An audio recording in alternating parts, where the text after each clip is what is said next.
Coco. What's up? Hi, Brandon. Hello, Joselina. What is Joselina. what is up, Jose? What's good? Well, last time I saw you, it wasn't last year because I saw you on Sunday, but last time we did Coffee and Cocoa, it was last year. That's true. It was yeah, that's insane. That was a year ago. I know. Happy New Year, everybody. Happy New Year. Wow, it's like 2021, Joss. I know. Crazy.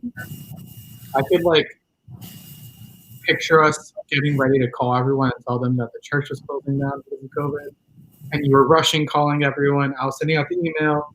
And look at us. We're a year later somehow. That's insane. Yeah, and we're in the same predicament. I'm in the same predicament. Nothing has changed. Not much has changed, but that's insane. We've seen what we can endure, and Jesus is our hope. I think that's our best. Exactly. Yeah. Oh yeah. How was New Year for you? How are you feeling in this new year? Are you hopeful? Are you anxious? Are you questioning 2021? What are you feeling? How do I feel? A lot of the same. I think I feel hopeful because I don't know. Every new year I feel like it's exciting because I feel like it's a clean slate, It feels like how everyone's like, I'll wait for Monday. I feel like New Year's is the Monday of the year. And so yeah, I'm just very, very excited about it. That's awesome. Yeah, I'm definitely excited for the new year. It's interesting what you said, that it's the Monday of the new year. That is indeed a way of putting it. I try to picture Garfield, the little cartoon cat, saying I hate Mondays, except I don't hate New Year's. But yeah, it's like you're waking up on a new day and you're trying something new. Yeah. A lot of people make resolutions or goals in the new year. Do you have that? I do. Okay, go on. I want to read the whole Bible this year, or at least hear the whole Bible this year. Hear? What do you mean, Joss? So there's this new podcast. Wow, very millennial. As we like them. There's this new podcast by Father Mike Schmidt, by Ascension Presents. And yeah, he's doing a Bible study by Jeff Cavins. The study that Jeff Cavins came out with, the Bible Journey or whatever. And it's just really good because it's a 15-20 minute, podcast that you can hear throughout the day or whenever you hear it. And it'll go through the entire Bible in 1 year. And I really want to make it my goal to hear it because, he even says it in the first podcast, how, you go through the Bible yourself in chronological order and you kind of get bored. You do. You kind of lose interest. I don't think getting bored is the right term, but you kind of lose interest.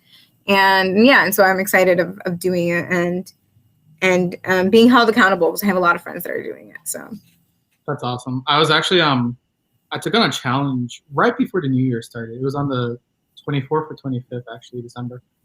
And I was doing it with a couple of friends and a priest. And we were doing something called the 30-day shred, where we tried to go through the whole Bible in 30 days. For the first 4 or 5 days, it was okay. But once you got a little further, it was I can't do it. But the way Father Mike has been doing it on this podcast, which is really good, the study itself is fantastic. But the way it's really good.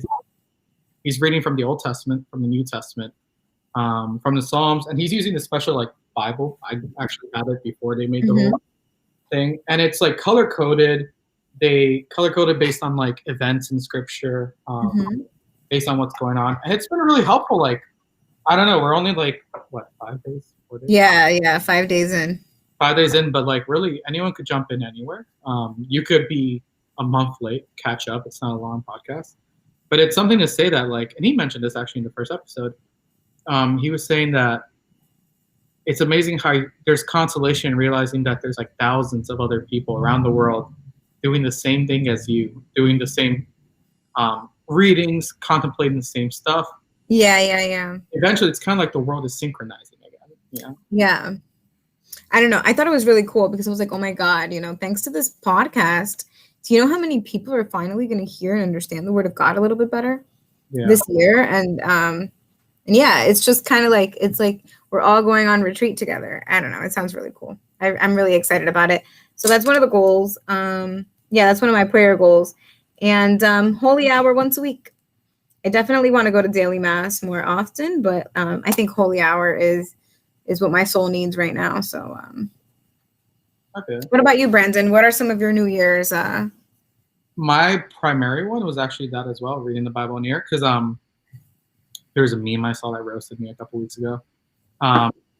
It was like something about like, oh, I'm gonna finally read the Bible in quarantine, and it's like, didn't you say that like earlier this year? And it's like, oh, damn, never mind, I can't do that.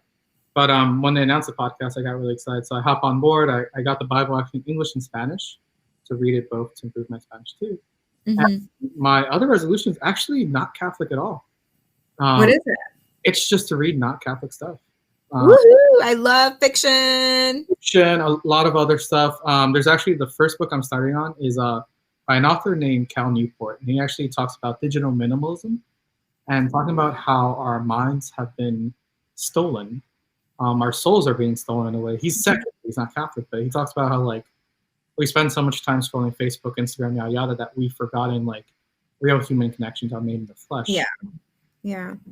So that's one of the books I'm reading. So I'm trying to get into like stuff that's not necessarily religious, but that could improve me overall as a person. That's awesome. I'm actually reading a couple. I'm reading Mexican Goth, Mexican Gothic. It's a fiction. It's about like ghosts in 1920 Mexico in this castle. It's pretty cool. It's a cute fiction story novel.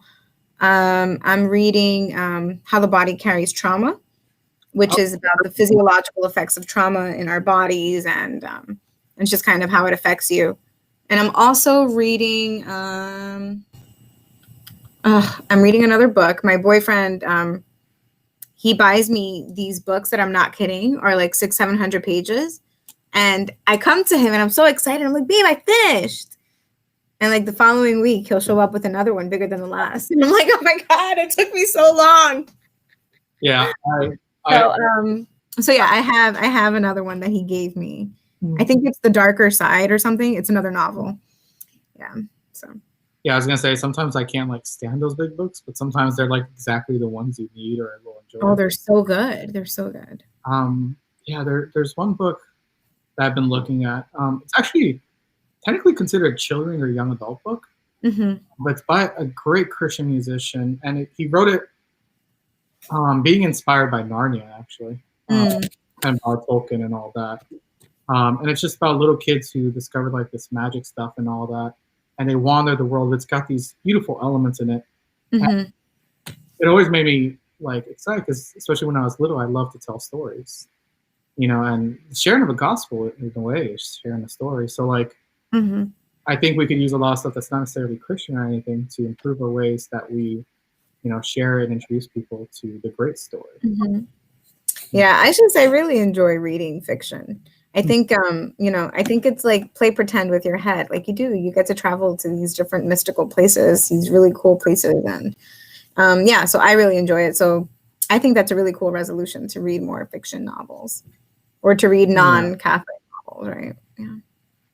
Are you feeling overwhelmed by the fact that you get to read the whole Bible in a year, or is that like something that's like really exciting? I think the fact that I don't have to read it is good.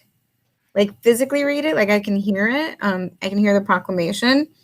But it is overwhelming in terms of something I have to commit to every day. Yeah. I think like I'm not gonna lie, like it does sound like shoot. When it's hot in the summer and I want to go to the beach, like am I not gonna hear it? And it's like, girl, you can hear it on your way to the beach, you know? So like I feel like I'm already making excuses of instances where it wouldn't be possible in my head. So yeah, hold me accountable to that. Call me out on it, Brandon. You're good at that. We gotta form like a little parish group chat of whoever's doing it. But my best friend's doing it, so that's helpful. And Priscilla. And I texted it to Edgar today. I was like, hey, check this out. Because him and I are actually like, as a couple, we're reading scripture every Sunday together. So we're doing like our own Bible study with like reflection, and like he'll read a couple of chapters from the book and then I'll read a couple, and we kind of like stop in between and like look things up and talk about it. And Yeah. we read a couple of Psalms. It's funny because he yesterday on Sunday, he was like, we'll start next week. I was like, no. We're not starting it off like that. It's funny you mentioned that because I actually ordered a book the other day. Because like, like I'm engaged, so I'm getting ready and all that, but you go through the formal preparation and stuff like that. Yeah. You should do other stuff that goes deeper as well. And so like I actually ordered a book called Joined by Grace, and it's a preparation of prayer with your significant other, your fiance and all that. And like I opened up the book, and it's funny because at first I mocked it. I was like, oh, it talks to you about what prayer is and different kinds of form of prayer, and like explains the Our Father. That's so stupid. Like, why would I need that? I already know this stuff. But then like I read like a little passage, and I'm like, no, it's exactly why I need it. Because you need to go back to the basics to understand like the big thing you're looking forward to, which is like a wedding, a marriage, needs those little foundations of learning how to pray the Our Father together. Yeah. It's important for like, not just couples, but also friend groups, like your best friend, like you said, Priscilla's doing it. Like it's important for friend groups to do it too. I have like a couple of my own friends, like we've been separated by distance, but we got together in like a little group chat and we're just saying, hey, have you read it this week? Are you reading it today? Have you already done it? Have you, slacked off a day? Like stuff like that. Yeah. My best friend and I, we actually do pray together though. He sometimes comes to where I work and we go to daily mass. It's just up the block. And so we'll either go to that, we'll go to confession, we'll go to the Blessed Sacrament, we'll pray together. I don't know. We have like the cutest, I love her. So yeah, it's our friendship was literally founded like because of our relationship with Christ. That's how we found each other. And so like we call each other out on our crap, and it's so important to have somebody that does that, somebody that you can trust and tell them like what you're going through, and they'll hold you accountable. That's like a kind of good thing to have, especially like when you come to like resolutions of the new year and all that. Mm-hmm. We set our goals, and we hold our worth attached to it. Yeah. But then like you can't do it alone. No one's an island. Like we're supposed to do it with other people, whether it be a significant other or a best friend or just someone like. Mm-hmm. I know one guy, he was alone in one parish, and he wanted to do one of the things called like Exodus 90, which is a great like program for guys. Yeah. And he only knew one other guy, Catholic young adult, and he just said, hey, I'm not sure if you're going to do it, but I want to check in with you every single week and let you know whether I did it or not. Good. That's excellent. And he ended up doing it. He did it alone, but he had accountability. So it's really important for that kind of stuff, But yeah, I mean, New Year resolutions, the Bible in a year. Father Mike Schmidt's Bible in a Year on Ascension Presents and Spotify. People, listen to it. It's so good. It's so good. It's ironic, isn't it, that we're a podcast recommending another podcast. That's pretty cool, actually. There's another one by some people dear to us, Jos. Poco a Poco by the Franciscan Friars of Renewal. Oh, I've heard of it. I haven't heard it though. It is such a spiritually enriching podcast. Yeah. Oh my God, the Franciscans are amazing. Poco a Poco. I'm gonna check it out. And then if you just that we're recommending stuff, like if you want to do the Bible in a Year podcast, you could listen to it on Spotify, Apple Music, wherever you listen to your stuff. You can even go to the Ascension website. This is the name of the company kind of hosting it. Or there's also this cool app. If your resolution is to like pray more, not even to read the Bible, just to learn how to pray, or there's this great new app called Hallow, and basically they have like the daily rosary, they have night prayer, they have like morning prayer. They actually host Father Mike's podcast as well on it. What is it called? Hallow? Hallow, like hallowed be thy name, but Hallow. Okay.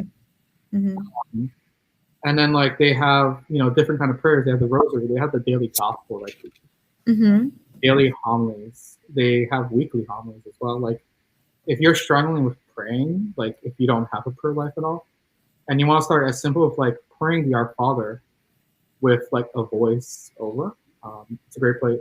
Yeah. Actually, the guy who plays Jesus in The Chosen read the whole Sermon on the Mount very softly, and he has it recorded on the app. Oh wow, that's amazing. So and it's free. There's some stuff that you have to buy, but I mean, $5 a month isn't that bad for life. So yeah, there's a lot of good stuff out there, especially for the new year. So but yeah, Josh. Have anything else to add? No, that's it. That's all I wanted to share to make sure that you pray this year. All right. Sounds good. We'll pray this year. Bible in a year, people. Look that podcast up. And yeah, accountability. All right. Sounds good. Well, thanks for joining us, guys. We'll be back next week, same time, same place. Bye. Bye.